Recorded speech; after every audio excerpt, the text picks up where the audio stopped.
Time being 11:30 a.m. on Wednesday, September 8th, 2021. I'd like to call this meeting to order of the Kane County American Rescue Plan Committee. I am Committee Chair Jared Sanchez. Clerk, could you please call the roll? Bates, Bates here. Brown, Brown here. Froz, Yes. Here. Martin, Present. Molina, Molina present. and Strothman, Strathman here. and Sanchez. Okay, if I could get a motion and a second to approve the minutes of August 25th, Brown moves. 2021. Brown moves, Froz seconds. Any questions, comments, additions, or deletions? Hearing and seeing none. Clerk, please call the roll. Bates, Bates, yes. Brown, Yes. Froz, Martin, Yes. Molina, Molina, yes. Strothman, Yes. and Sanchez. Yes. Is there anyone here for public comments on agenda and non-agenda items? Anyone online? Okay, we will move on. I have nothing under chairman's comments, so we will go to discussion items. And around here, when people say I'm going to try and keep this short, it usually ends up going really long. So I'm gonna- don't say it. I'm going to try and not go long. Let's There you just go. say that. So just a few things to update you on today. Like I said, we're just going to keep on this 2-week cycle, even if it's just a meeting here and there that is only updates. With administrative staff, I would like to introduce everyone to Mr. Peter Phillips. Where did he go? Oh, there he is. Peter, could you stand up? Peter is our new program manager. He comes to us with a lot of years of good experience in project management and development and execution. So be sure to say hi to him. He's up in the old HR director's office for right now, but he's getting fitted with it's our old mailroom has become a nice new office. So he's going to have that one pretty soon. What was the name again? Peter Phillips. Phillips.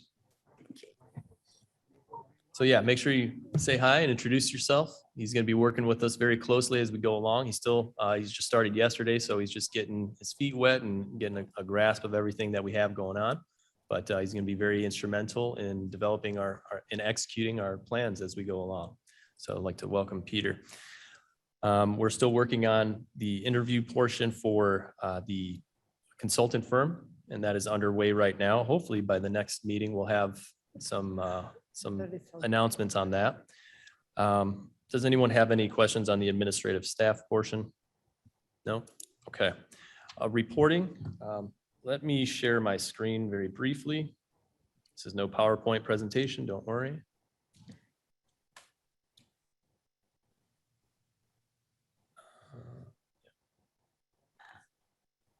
All right.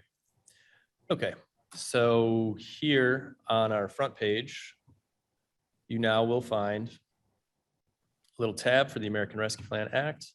There's not much to it right now, but one of the requirements of this act is that we do post our recovery plan performance report on our website the same time that we submit it to the Treasury Department.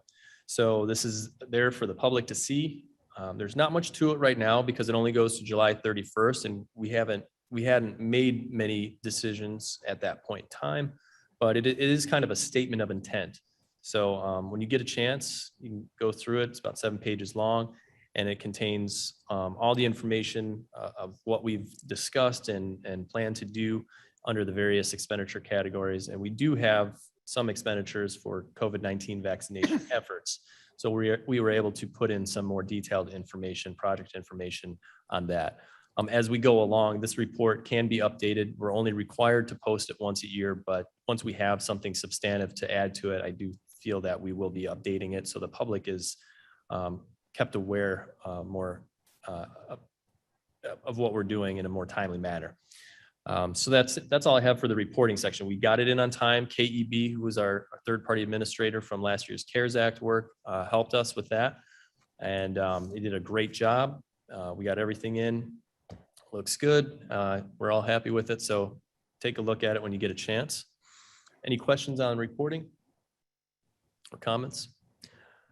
Okay, the next point is the department application portal. I was hoping to have that open a little sooner, but that's just the nature of things. As I said last time, that was an adaptive plan, and when things come up, we have to roll with them. So we do have the application pretty much ready to go. It's just about finalized, and I'm hoping to have it available for everyone on Friday. The official announcement should hopefully be going out today. Just to show you briefly what it looks like, what the departments will be seeing. Or not. It's not working. There it goes. There's various tabs here, applicant information that they'll fill in ahead of time, and then the application questions. There's various aspects that we want of information we want included for their projects. We added some more categories to some of the sections and just fleshed out some of the details of this a little bit more so that departments will have fewer questions to ask. There's also going to be a sort of walkthrough guide that helps the departments understand all of the various sections of this application portal. So this is the main section. And then over here, we have for the budget tables where they can input data on expenditures by year, and then also supporting documentation, which is going to be very important as they want to justify some of their projects and give us very detailed information that wouldn't be appropriate in the small fields that we have here. So everything's looking good and just about ready to go. And like I said, should be out on this Friday. Any To the questions? public? Is that the public portal? This Bates, no, this is not. This is for our Journal. departmental requests. We are using a separate software for all the other kinds of grants and programs that we decide to run. Something that has it has more features and things that we will want to have as we go along and develop more complex programs. This is certainly adequate for our departments. Okay, thanks. To give us all their needs and wants. Any other questions or comments on this? Okay, the next portion, the social service grant program. We are still planning the stakeholder meetings. I was hoping to have the date set by this morning, but I'm very close. So unfortunately, I can't give that date out yet, but we're honing in on that, and we will have an invitee list put together and invites sent out very shortly within the next few days. And we'll begin that process of listening sessions, finding out what these organizations' needs are, what their wants are, how the ARPA might benefit them, and bringing that information back to the committee to then decide how we want to craft the program, what our eligibility criteria will be, what kinds of uses we will be considering. Ms. Bates? Do you need our help with that list of invites? I will let you know. Okay. Thank you.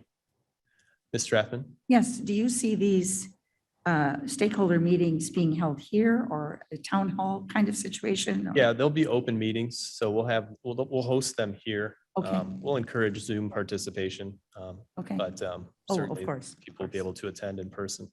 Okay, thank you. Ms. So Bates? I think the tentative dates were September 15th and 16th. Are those maybe going to move? I Yeah, hope. I it's getting hope. pushed back. Yeah, it's getting pushed back a little bit. We still are going for the end of the month, end of September. Okay, So that's the goal right now. We're closer to it than we were last meeting, so. okay, good. I want them to move. And I think that's it under that. Does anyone else have any other questions or comments? Madam Chair, see you going for the mic. Yes, thank you. Thank you, Mr. Sanchez. As we open up the portal for our departments and then begin the conversation with the social service agencies, which are diverse, there's subsets within that broad range.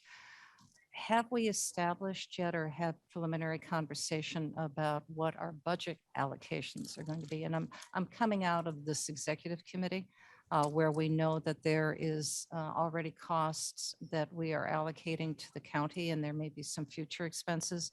So we really have a better understanding of what out of the $103 million, what our actual pool of distribution going out both to our departments and then as well as to the community. So I would like to have that conversation. I think it's important for everybody to get on the same page so we can do some budget forecasting. Yeah, and so if I'm understanding you correctly, that is what we are working towards with our comprehensive plan. So all the various buckets that we'll want to allocate money to, that, in the specific amounts, so that how much we're going to spend on departmental requests, how much we're going to spend on, social service grants or whatever it may be. That is the comprehensive plan we are working towards. That'll be once we get, just so I get an understanding, and I don't know if anybody else on this committee wants to confirm this. So we're going to be working with Mr. Onzek and going forward projections out for the next 4 years of any COVID-related costs and that may be projected out of that $103 million and that are reimbursables to the county, and pull those out. And then we're going to accept the proposals from the department heads and then get an idea of analyzing which programs the board would like to move forward with, then pull those out.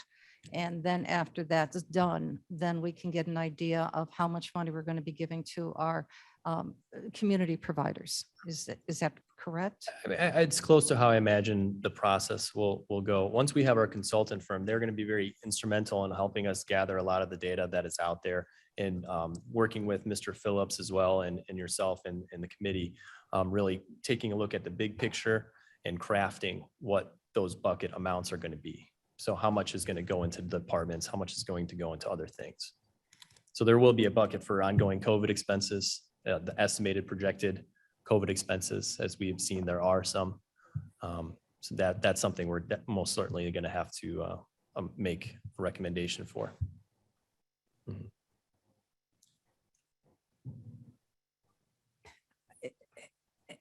And then because, and we've all agreed with this, and this conversation has happened, there are some critical needs that are happening right now. And I want to make sure that we're responsive to the needs of our community as efficiently and as quickly as possible.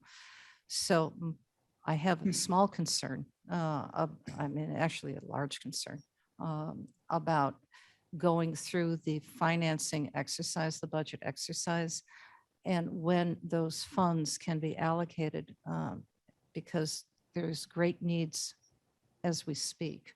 And I think because shifting in supports are decreasing, $300 a week now has gone.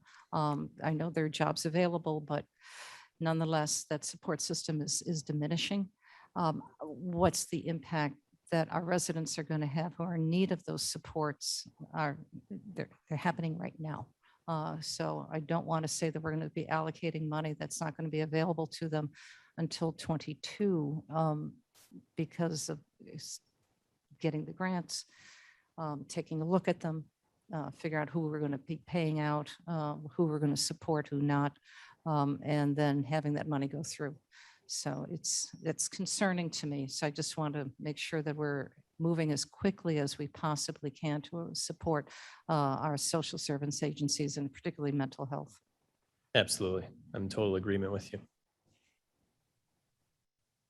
Anyone else? Mr. Brown? If I recall, we just voted on at the last meeting, the $4 million for social services, correct, as an allocation at this point? No, that was the revenue loss recoupment. So we That's right. created. I stand corrected. I'm sorry. Mhm. I'm sorry. We didn't have to pass a resolution to allocate the $4 million for the community support grant program. That was just a decision of a unanimous consent by the committee. As we go along, we will have to pass a resolution with more specific dollar amounts and allocations that also come from specific funds that we create for uses. Yeah, Megan, got her. And that, Mr. Chairman, so that $4 million is the same money that Madam Chairman is talking about right now, that quick money. The money to be dispersed as quickly as possible was the 4 million. That I believe was that intent, yes. Okay. And are we moving forward on that plan? Yes. How? Well, like I said, the stakeholder meetings is the next step, and we were Okay. hoping to have that established by now, but Okay. things come up that, unexpected, that that change the dynamics of the planning and push the timeline back a little bit, very slightly. So, Mr. Martin.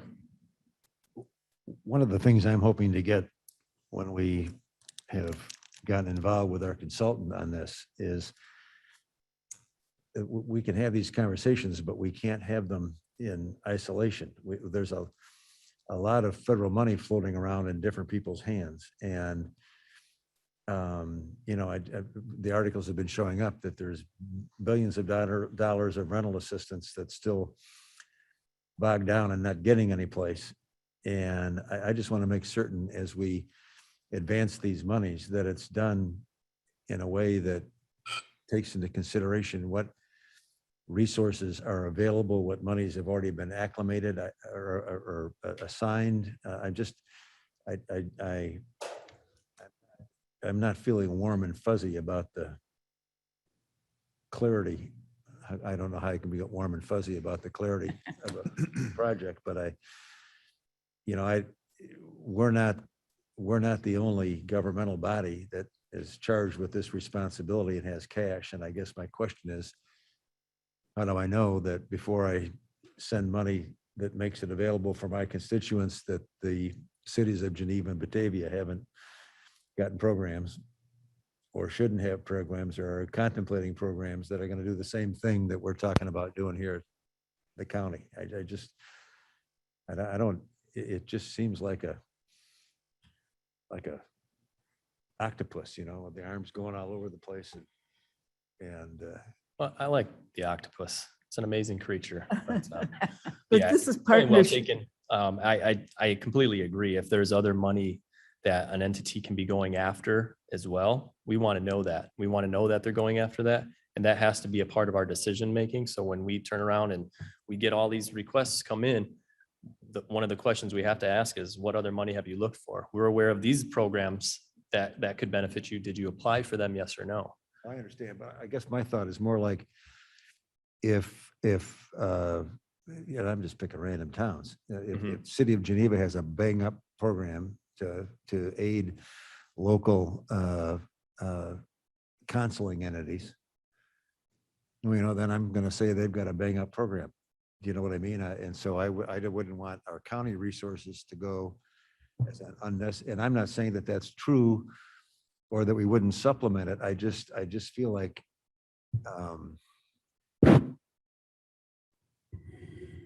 I just feel like there needs to be structure to it more than us just saying, have you gone every place else and looked? I don't know. I'm not making myself very clear, I don't think, but I don't want to be redundant. I don't want to be moving forward and 90 days into it, find out that we're not complementing some local program. We're in competition with it, or I don't know. I mean, it's to me, it's a lot of money that needs some real direction. Yeah. And that's what I'm going to be looking for as we make these decisions. yeah, absolutely. I think your considerations are on point. These are the factors that we have to be paying close attention to. So it's not just, hey, we've got a candy store, come get some candy, and no thought to what other potential financial structures are out there.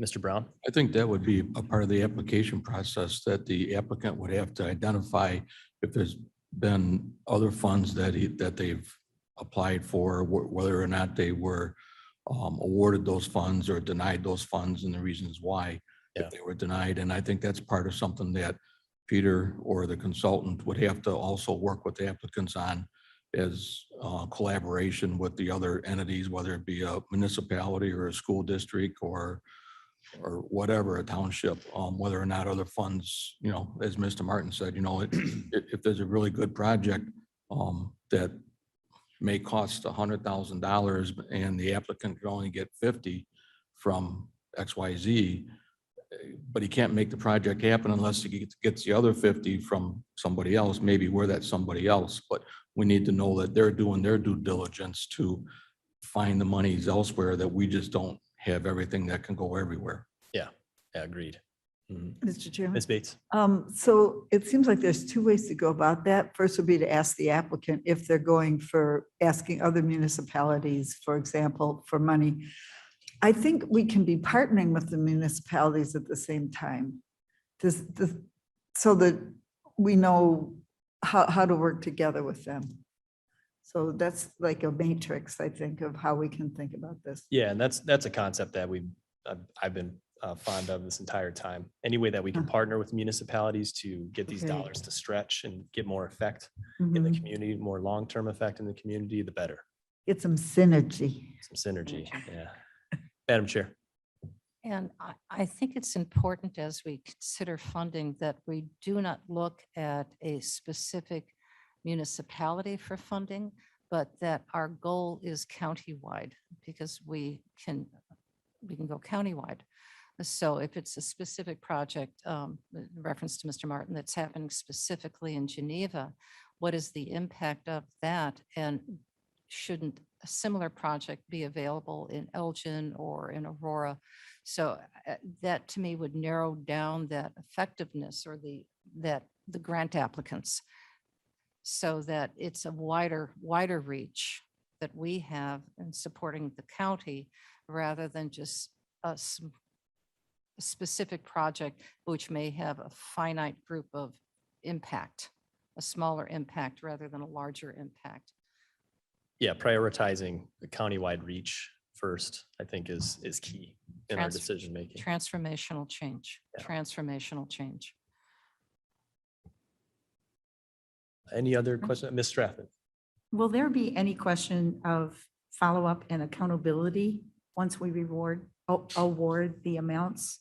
Will there be any follow-up with people being required to account for how they spent their monies? Yeah, and I can't tell you exactly what that will look like, but I know that's something that was, we did with the CARES Act as well. Okay. It's not just, here you go. They tell us what they're gonna use it for. We vet that for eligibility. We give them the money and then there is follow-up that has to happen. And I don't know if that how it occurs with this program, whether it's, in the form of some kind of letter. I don't know the details of that. That's more the back end Sure. reporting. Sure. But yes, that. That just seems Yeah, judicious we don't to do. just check for eligibility, give them cash, and then Bye-bye. hopefully they spent it the way they said they were gonna, that we can't do that. Thank Madam you. Chair. It's an excellent question. Having written a number of federal and state grants, they oftentimes will withhold monies, a portion of the monies until that reporting is done. Now, Oh. of course, this is not a annual grant that can be applied for if we're talking about substantive change that may take 4 or 5 years. That decision may be made by this board or this committee to the board that money then is metered out.